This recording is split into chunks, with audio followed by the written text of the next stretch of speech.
Today on the Daily Review, we do another movie from the early 90s that has Robert De Niro in it and Jennifer Jason Leigh. It's like we're connecting the dots. Oh, and Kurt Russell's in it. Wasn't he in a movie we watched recently? And William Baldwin. He definitely hasn't been in a movie we've seen so far. But maybe we'll do a whole week of Baldwin coming up. That's probably not true. Anyway, I'm going to start doing more horror movies. Sort of by request and by looking back at my catalog and going, Joe, you really like horror movies. How come you've only reviewed 3 of them in this year that you've been doing it? And it's also right time, huh? And we're going into that in my other class. Okay, so today on the Daily Review, Ron Howard's Backdraft with me, Joe LaRocca.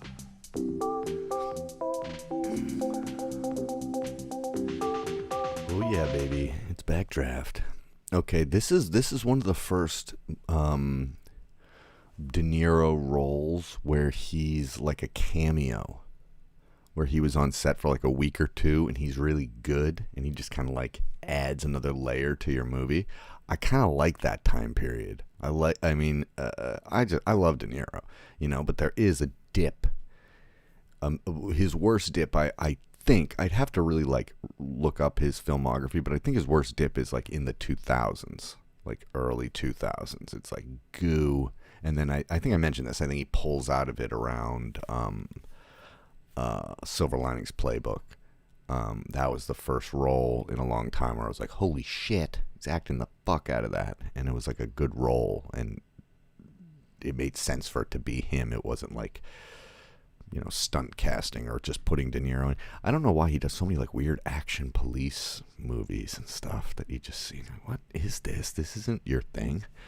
Righteous Kill, maybe the most embarrassing movie of all time. It's him and Al Pacino, and it's not good. It's like, what? How did you make this movie not good? He's also in a movie called The Score. That's him, Brando, and Edward Norton. 3 generations of great actors, and it's not very good. It's kind of boring. Also because De Niro is not a very believable Mission Impossible style safe cracking guy. I'll have to watch that movie again. I remember being very long and being super excited to go seeing it, being like, this is going to be the fucking greatest acting movie of all time, and it's not very good. Anyway, Backdraft is about feuding firefighter brothers in Chicago who, when they were very young, their father, who was a firefighter, died saving somebody. And one's kind of a good brother who looks exactly like the father. In fact, Kurt Russell plays both the father, who then perishes, and then, the son. William Baldwin is the other brother who's kind of like had trouble in life, trying to like do all sorts of different things and focus and can't really figure it out, but has finally decided to give another crack at the fire department. So him and his brother are at the same station, and they have to solve kind of a string of arsons that are going around. Now, the only thing that's annoying is I saw this movie way back in the day, like I rented it in the 90s or whatever, and the only thing I remembered or thought I remembered was like the whodunit element. Like I thought, and I ended up being wrong, which I was happy about. But there was like 1 or 2 little scenes that I kind of just remembered, and I was like, that's annoying. That's like the only thing you remember about The Sixth Sense is the surprise or something. That movie's still pretty cool though without it. There's a lot of good stuff in there, a lot of scary stuff, like realistic horror, just like children dying of cancer and stuff. It's horrible. Anyway, so yes, the scenario is pretty good plot. Ron Howard, he makes very classical movies. There's like, you can watch it with your grandma. Like, it is not offensive. It's not highly stylized. It's not inept at all. The writing is, decent. The cast is amazing. Like, the cast is an ensemble cast. It's Kurt Russell, William Baldwin, De Niro, Jennifer Jason Leigh, Scott Glenn, Rebecca De Mornay, Donald Sutherland, who maybe is the fucking coolest character in the movie, and other people that I didn't even bother writing down. Clint Howard. he really kicks it up a notch. But yeah, Howard doesn't really like rock the style real hard. You can't watch a movie and go, this is a Ron Howard movie, like in the same way as a Scorsese movie or something, or like a Wes Anderson movie. You can see like a frame of it and go, holy shit, that's a Wes Anderson movie. And that can be a good thing. He just focuses on the story, which is like totally admirable, and it makes it fun and easy to watch, just like high-end Hollywood cinema. But ultimately it's like a bit hollow. Like the only thing that is there is the story and like these characters interacting, which is fine, but it's not saying something. It doesn't have his movies lack an artistic statement. But that's because like probably 80% of people who go to the movies aren't looking for an artistic statement. They're just looking to like be entertained by a story, which is fine.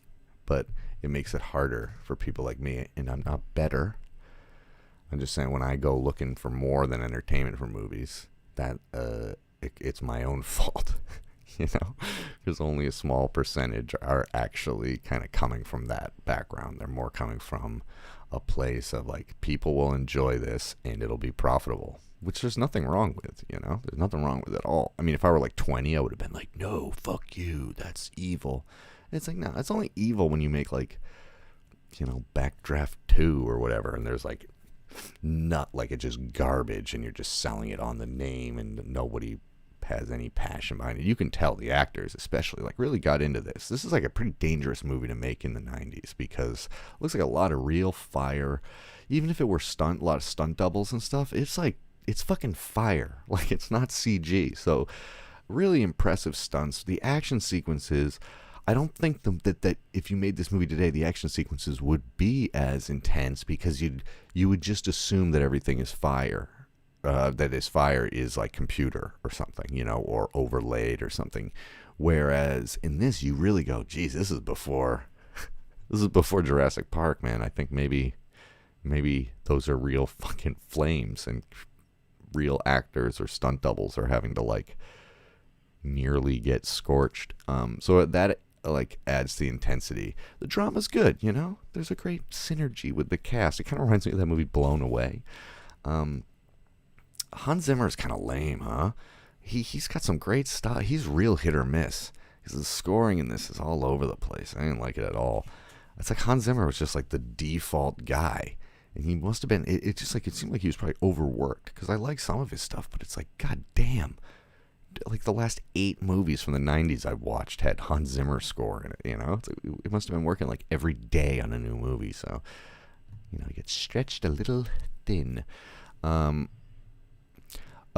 This isn't a realistic firefighter movie at all. They see more action in like, I don't think a firefighter sees that much action in like a year that they see in like a few weeks, So it's a little bit dramatized for the movies, obviously, 'cause you can't really have a firefighter movie where they just sit around. How was that movie Ladder 49 with Joaquin and John Travolta? I meant to see that. I love Joaquin. And I heard it was terrible. I wonder if there's tons of fires in that, or if it would be a good contrast for this. But anyway, I love that Kurt Russell hates fire so much that he sleeps on the water. He sleeps on a boat in the water. I was like, that is genius. That's some Jaws level fucking imagery. It's a little silly, but anyway. Like with an hour left, you're like, I know who the villain is, and then I had misremembered, and I was wrong, and it actually made it kind of fun. And, the thing that's really silly about the movie, that we have to get into this, the action sequences are great, and there's good tension, and it's really unrealistic, but the thing that really is kind of upsetting is there was a Backdraft 2. Oh my god. Well, we'll get to that. I want to hear more about Backdraft 2 in a second. But the thing that I want to get to is that the fire in this movie is like alive. It's like an animal. It's like conscious. And it's like whispering. And it's like hissing and being like, it's like Voldemort. It's like, and you're like, okay, what the fuck is going on here? And I understand why they're doing it from an editing standpoint, to make it like this kind of just amorphous elemental danger like seem a bit more, because it's like hiding in the walls, and it like a backdraft is when a fire's basically out because it's starved of oxygen, and then you open a door and you give it a burst of oxygen, and it consumes it very quickly like an explosion, which can happen, I guess. But they make it seem like the fire is like hiding under the bed, being like shh, it's like Fantasia or something. And it leads to tons of amazing lines where they treat it like an animal. Like at one point when they get blasted down the stairs, Kurt Russell picks up the Baldwin and goes, "Don't let it know you're scared."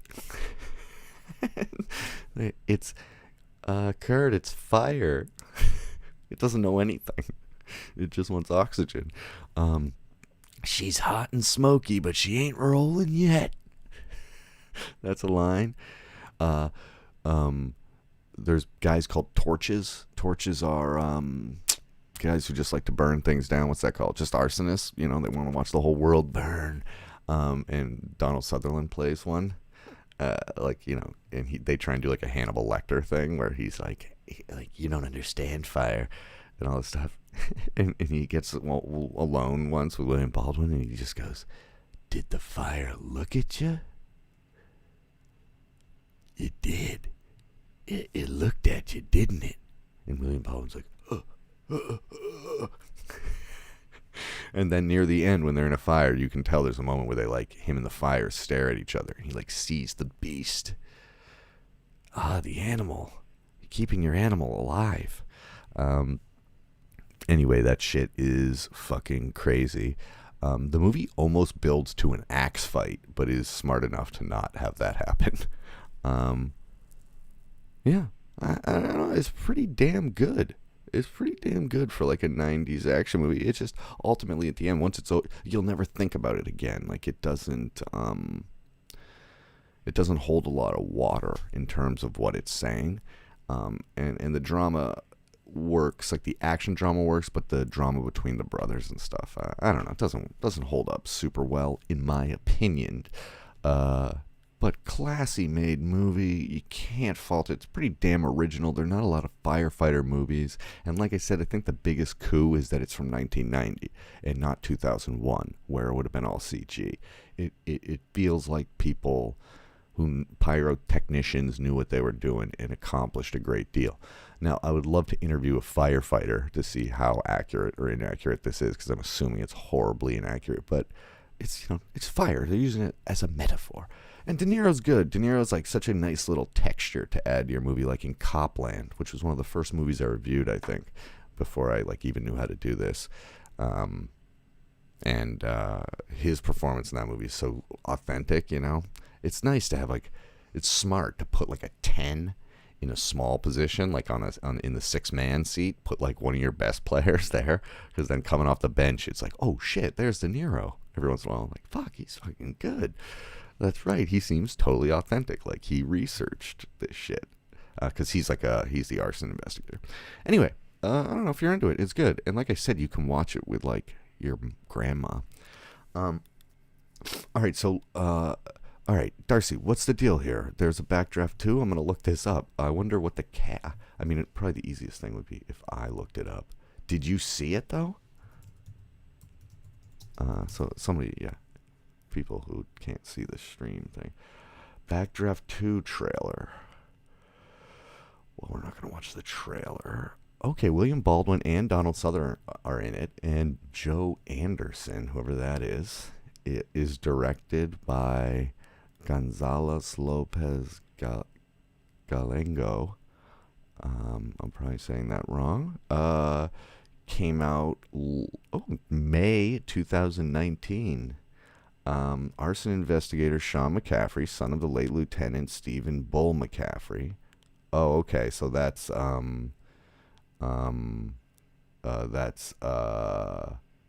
Kurt Russell's son. Works out of Station 17. It's the same station, Chicago Fire Department, one of the units in the division run by his uncle, Deputy District Chief of the Chicago Fire Department, Brian McCaffrey. That's William Baldwin. Sean prefers working alone, and is initially rude when Station 17's Captain White tells him he must follow protocol and work with a manager, a partner, Maggie Renning, a lady firefighter. So obviously he's the bad guy, right? Anyway, let's see critically how it did. Nobody has seen it. Oh, it holds a 40% on Rotten Tomatoes with an average of 2 out of 10. Goo. So nobody's seen it. Nobody knows what. It's Rafaela De Laurentiis. That's who produced the original. So I'm not going to watch that.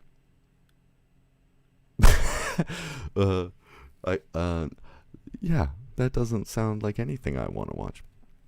So anyway, after watching a handful of other channels that do a similar thing, that have like sub 500 subs, that's below 500 subs, you know, I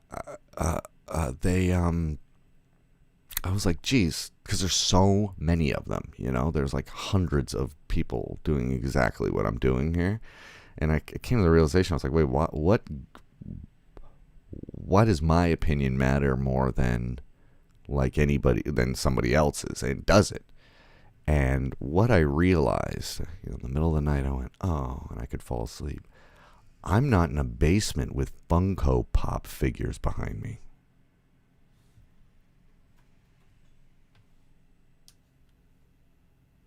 I made movies. And I teach at one of the top universities in the United States. And my favorite fucking movie isn't Fight Club.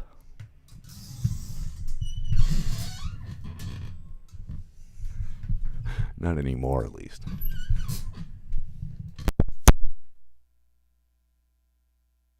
Did the fire look at you?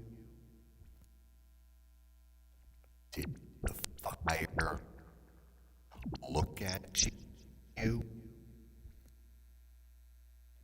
Did the fire look at you?